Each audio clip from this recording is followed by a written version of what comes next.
Hallo, ich bin Jonas. Willkommen beim Nine Na Tree Podcast. Heute werde ich das Buch zusammenfassen und besprechen. Weltordnung von Henry A. Kissinger ist eine große geopolitische Vermessung der modernen Welt, geschrieben aus der Doppelperspektive eines Historikers und Praktikers der Diplomatie. Kissinger nimmt Leserinnen und Leser mit auf eine lange Linie von Westfalen über Wien, Versailles und den Kalten Krieg bis hin zur Gegenwart, in der Staaten, Zivilisationsräume und technologische Kräfte um Vorrang und Legitimität ringen. Das Buch ist weder ein Alarmruf noch ein bequemer Konsens, sondern eine nüchterne Analyse darüber, wie Ordnung entsteht, woraus sie ihre Legitimation bezieht und weshalb sie immer wieder zerbricht. Kissinger argumentiert, dass Macht und Legitimität im Gleichgewicht stehen müssen, wenn internationale Systeme dauerhaft stabil sein sollen. Er untersucht die unterschiedlichen Ordnungsvorstellungen der westlichen Welt, Chinas, des islamischen Raums und Russlands und zeigt, wie diese Ideen konkrete Außenpolitik prägen. Dabei verbindet er theoretische Leitplanken mit konkreten Fallstudien aus der Diplomatiegeschichte und der Sicherheitspolitik. Weltordnung ist besonders relevant in einer Ära wachsender Rivalität zwischen Großmächten, multipler Krisenherde und disruptiver Technologien, die klassische Annahmen über Abschreckung, Souveränität und internationale Zusammenarbeit in Frage stellen. Kissinger plädiert für strategische Geduld, historische Tiefenschärfe und institutionelles Lernen als Voraussetzungen für tragfähige Lösungen. Wer verstehen will, weshalb sich Strukturen der internationalen Politik so verhalten, wie sie es tun, und welche Wege zu einer belastbaren Ordnung führen könnten, findet in diesem Werk einen dichten, differenzierten und praxisnahen Leitfaden. Ich werde Ihnen die wichtigsten Erkenntnisse aus diesem Buch mitteilen. Erstens: Das westfälische System und die europäische Balance der Kräfte. Kern von Kissingers Analyse ist die Geburtsstunde der modernen internationalen Politik im Frieden von Westfalen 1640. Aus den Trümmern der Religionskriege entstand ein Prinzip, das die Außenpolitik bis heute prägt. Souveräne Staaten, die sich wechselseitig anerkennen, auf Nichtintervention setzen und ihre Beziehungen durch Verträge sowie ein Gleichgewicht der Kräfte ordnen. Kissinger zeigt, dass diese Ordnung nicht moralische Vollkommenheit versprach, sondern Konflikte in handhabbare Bahnen lenkte. Souveränität schuf klare Ansprechpartner, die Balance verhinderte die Dominanz einer einzelnen Macht. In Europa verfeinerten der Wiener Kongress 1815 und das sogenannte Konzert der Mächte diese Logik. Staatsmänner wie Metternich und Castlereagh praktizierten eine konservative, aber lernfähige Stabilitätspolitik, die auf Konsultation, begrenzte Ziele und Wiederherstellung von Gleichgewichten setzte. Erst als Nationalismus und revolutionäre Ideologien das Legitimitätsfundament verschoben, verlor die westfälische Architektur an Bindekraft. Kissinger macht kenntlich, wie Bismarcks kluge Bündnispolitik Ordnung schuf, die nach seinem Abgang zerfiel. Das 20. Jahrhundert illustriert den Preis misslingender Legitimität. Die Friedensordnung von Versailles vereinte Siegerjustiz mit unklarer Sicherheitsarchitektur, was Revisionismus in Deutschland und Unsicherheit in ganz Europa nährte. Die Folge waren erneute Katastrophen, die das westfälische Modell nicht widerlegten, wohl aber dessen falsche Anwendung. Nach 1945 entstand ein hybridisiertes System. Europäische Integration reduzierte Rivalität im Innern, während NATO und transatlantische Bindung eine Sicherheitsstruktur schufen, die auf westfälischen Prinzipien und normativen Ansprüchen zugleich beruhte. Kissinger betont, dass das westfälische System kein europäisches Privileg mehr ist, sondern globale Referenz, die jedoch nicht universell verinnerlicht wurde. Denn außerhalb Europas bildeten sich alternative Ordnungsvorstellungen, etwa hierarchische Tributesysteme oder religiös begründete Gemeinschaften, die Souveränität anders deuten. Für Kissinger liegt die Kunst verantwortlicher Staatskunst darin, Balance und Legitimität miteinander zu verschränken, Unterschiede in Ordnungsvorstellungen anzuerkennen und dennoch einen Minimalkonsens herzustellen. Das westfälische Erbe liefert dafür einen Werkzeugkasten: klare Interessen, begrenzte Ziele, regelmäßige Konsultationen, Kompromisse und Institutionen, die Anpassungen zulassen, ohne das System zu sprengen. In einer multipolaren Welt bleibt diese Grammatik der Ordnung unverzichtbar, auch wenn sie klug erweitert und mit regionalen Traditionen kompatibel gemacht werden muss. Zweitens. Die Vereinigten Staaten zwischen Macht, Ideal und globaler Verantwortung. Kissinger zeichnet die Vereinigten Staaten als Macht mit einer einzigartigen Mischung aus strategischer Nüchternheit und moralischer Mission. Früh prägten zwei Stränge das amerikanische Selbstverständnis. Eine traditionsreiche Skepsis gegenüber europäischen Machtspielen und der Glaube an eine normative Aufgabe, Freiheit und Rechtsstaatlichkeit in der Welt zu fördern. In Kissingers Lesart erzeugt diese Doppelhelix aus Realismus und Idealismus Stärken und Spannungen. Während die Monroe-Doktrin Distanz zu europäischen Konflikten markieren sollte, trieb der Wilsonsche Impuls die USA im 20. Jahrhundert in Führungsrollen, die weit über das Militärische hinausgingen. Nach 1945 verband Washington Machtprojektion mit einer institutionellen Ordnung, die handelsoffen, regelbasiert und allianzgestützt war. Kissinger erkennt darin eine historische Neuheit. Die führende Macht, die Mitspracherechte schafft und Rivalen in ein System einbindet. Doch diese Architektur ist nicht frei von Dilemmata. Interventionen, die Freiheit fördern sollen, können Legitimität verlieren, wenn sie Ordnung zerstören oder Erwartungen enttäuschen. Kissinger warnt vor Missionsüberschwang und betont die Kunst des Möglichen. Ziele realistisch kalibrieren, Endspiele definieren, Koalitionen pflegen und regionale Ordnungsideen berücksichtigen. Im Kalten Krieg war die Verbindung aus Eindämmung, Abschreckung und Diplomatie erfolgreich, weil sie eine dauerhafte strategische Linie mit flexibler Taktik verband. Nach dem Kalten Krieg standen die USA vor einem Paradox: unangefochtene Macht, aber diffuse Ziele. Humanitäre Einsätze, Demokratieförderung und der Kampf gegen Terrorismus prägten Agenden, während die strategische Balance gegenüber aufstrebenden Mächten wie China neu zu justieren war. Kissinger plädiert für eine amerikanische Außenpolitik, die eigene Werte bewahrt, aber ihre universelle Übertragbarkeit nicht überschätzt.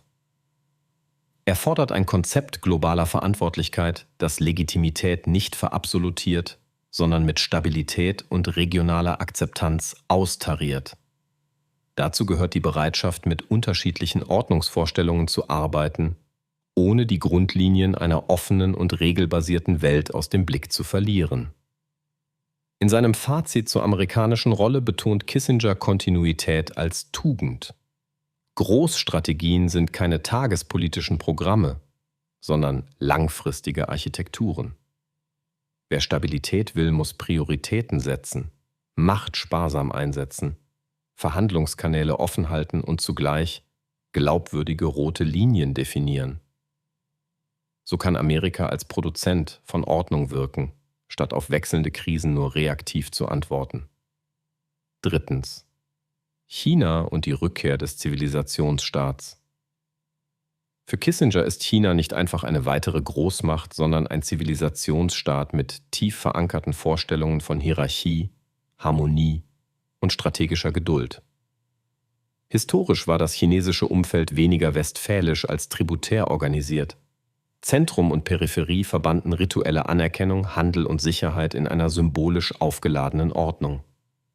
Diese Tradition hat Spuren hinterlassen, auch wenn das moderne China sich souverän staatlich organisiert.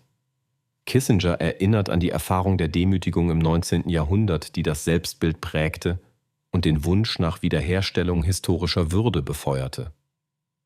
Seit den Reformen nach Deng Xiaoping verknüpft China wirtschaftliche Öffnung mit politischer Kontrolle und einem langfristigen Modernisierungsprojekt. In der Außenpolitik kombiniert es kontinentale und maritime Strategien, fördert regionale Infrastruktur und positioniert sich in internationalen Institutionen. Kissinger betont, dass Chinas strategische Kultur auf langfristige Positionierung, Tests der Gegenseite und die Kunst der graduellen Verschiebung setzt, weniger auf konfrontative All-in-Entscheidungen. Die zentrale Frage ist für Kissinger nicht, ob Chinas Aufstieg legitim ist, sondern wie beide Seiten, insbesondere die USA, eine Koexistenz gestalten, in der Wettbewerb und Zusammenarbeit zugleich möglich sind. Eine stabile Ordnung erfordert klare Kommunikationskanäle, Respekt vor Kerninteressen und Mechanismen zur Krisendeeskalation. Kissinger warnt vor selbstverstärkenden Sicherheitsdilemmata, in denen jede Seite Abwehr als Angriff der anderen interpretiert. Stattdessen regt er eine Formel an, die Parität in sensiblen Bereichen, Transparenz bei militärischen Dispositionen und multilaterale Einbettung fördert. China wird aus seiner Sicht eine eigene Vorstellung von Legitimität in die Welt tragen, die auf Leistung, Stabilität und nationaler Revitalisierung fußt.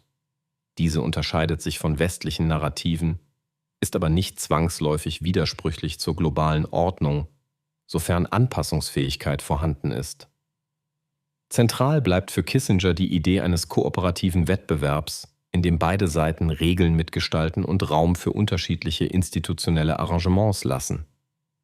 Eine tragfähige Weltordnung muss die historische Identität Chinas berücksichtigen, ohne die Offenheit des Systems aufzugeben. Das bedeutet Balance statt Blockbildung, Verlässlichkeit statt Überraschung und beständige Diplomatie, die Eskalationsspiralen vorbeugt. 4.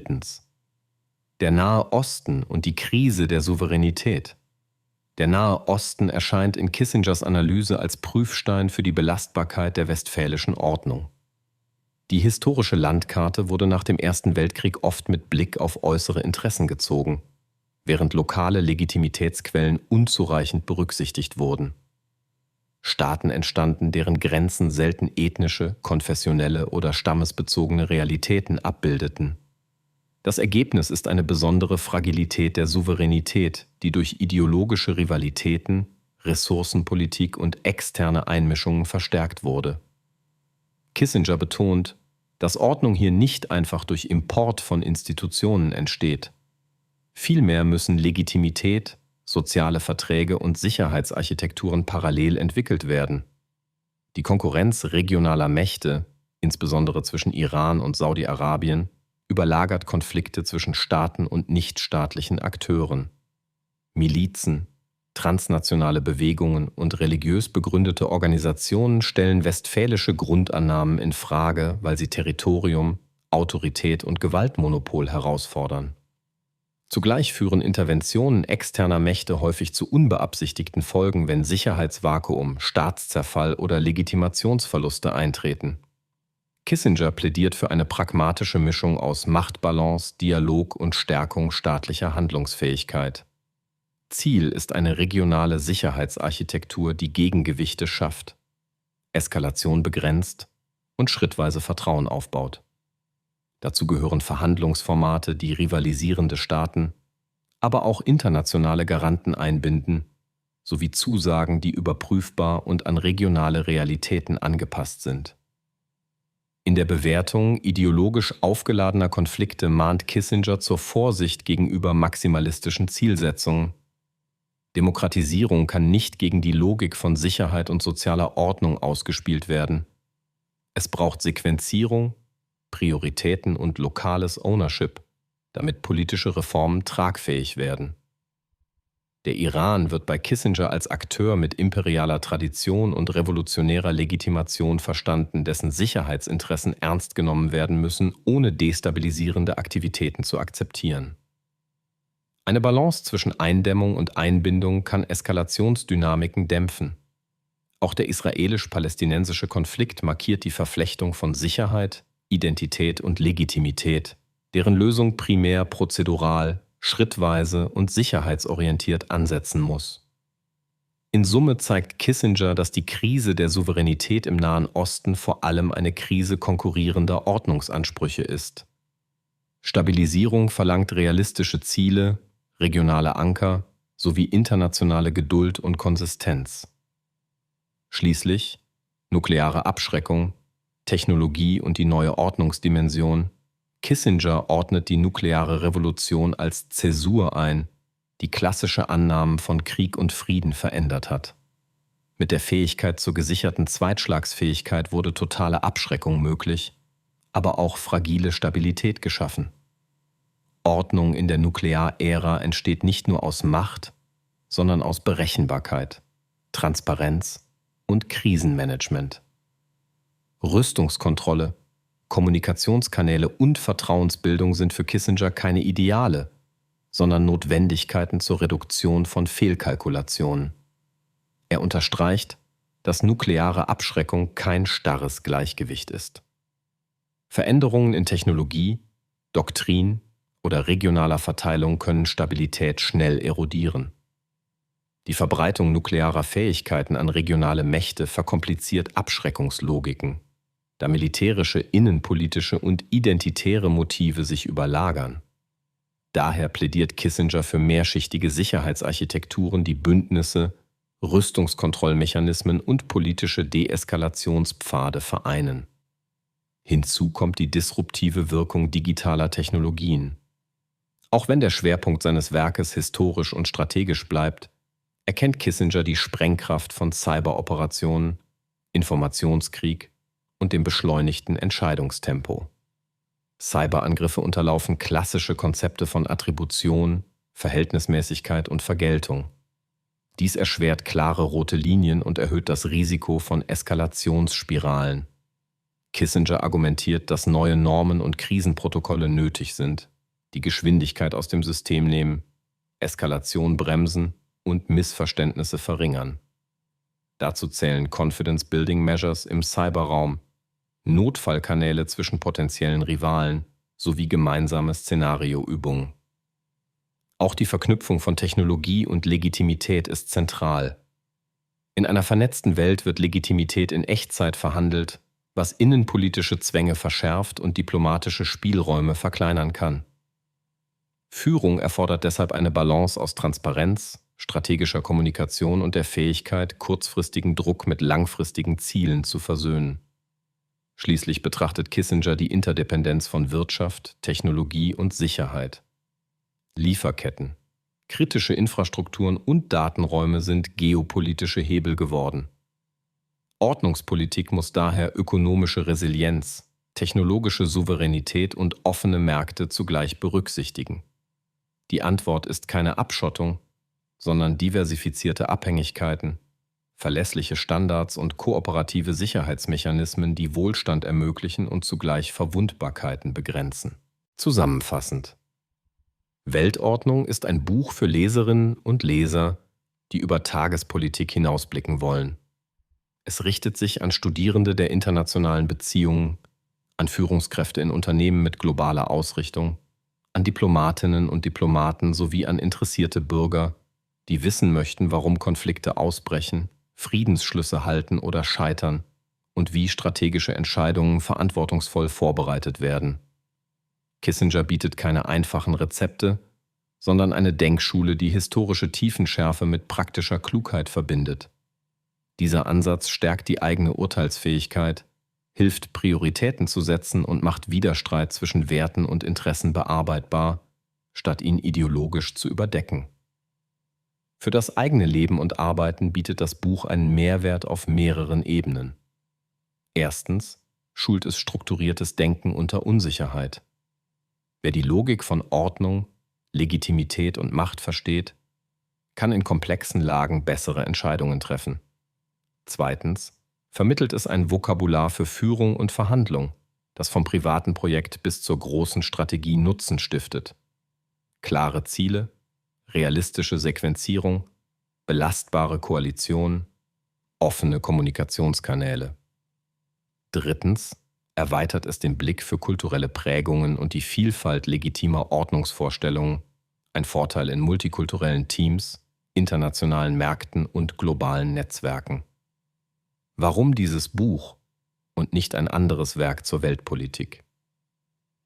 Die Stärke von Weltordnung liegt in der Verbindung aus Theorie, Geschichte und Praxis.